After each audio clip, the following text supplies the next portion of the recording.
ايه العوائق اللي ممكن تقابلني وانا بطور من نفسي؟ هي العوائق كتيره نظريا، ولكن عمليا احنا بنقدر نتخطاهم كلهم. العوائق بشكل اساسي اللي هي بتكون دايما ندره الموارد.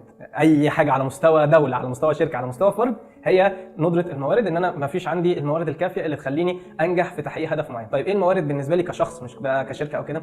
وقت ومجهود وفلوس. الوقت كل العظماء وقتهم كان 24 ساعه، فنظم يومك على اساس الوقت اللي متاح بالنسبه لك. انا ما بقولش ان واحد يعني ما ينامش ويعني يبهدل نفسه شغل طول الوقت، لا.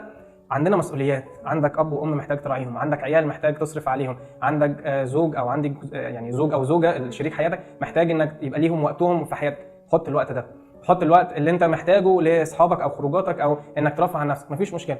بس زي ما انت مهتم بحقوق الناس دي كلها، تبقى مهتم بحق نفسك. حق نفسك عليك ان انت ما تسيبهاش تنزل لتحت او ما تسيبهاش ترجع لورا. انت حق نفسك عليك انك تطورها. كلنا بنشتغل وبيبقى يعني عندنا قيمه شغل. الوقت بصراحه يعني مش اي حد بيقدره طبعا ده او الراس بيفهم مالك يعني. المعنى نفسه. انا عندي شغل وعندي وقت مخصص للشغل، بس في عندي وقت تاني لازم يكون التزامي تجاه نفسي، مش تجاه مديري اللي هيجازيني بقى وهيخصم لي او ده.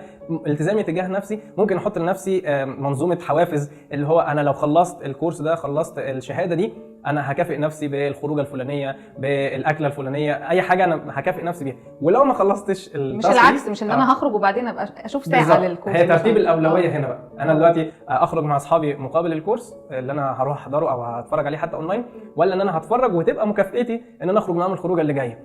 فيعني بنبص لها، انت شايف نفسك في المستقبل عايز تبقى فين، وابدا خد الخطوات للنقطه دي اللي انت عايز توصل لها من دلوقتي. زي على الجي بي اس كده، انا عارف انا همشي من انهي شارع او هروح من انهي طريق.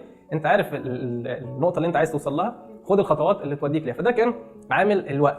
عامل بعد كده الفلوس. بقى دلوقتي متاح حاجات كتيره جدا جدا اونلاين، اليوتيوب، حتى على التيك توك بقى فيه يعني حاجات مفيده في وسط كل الحاجات التانيه.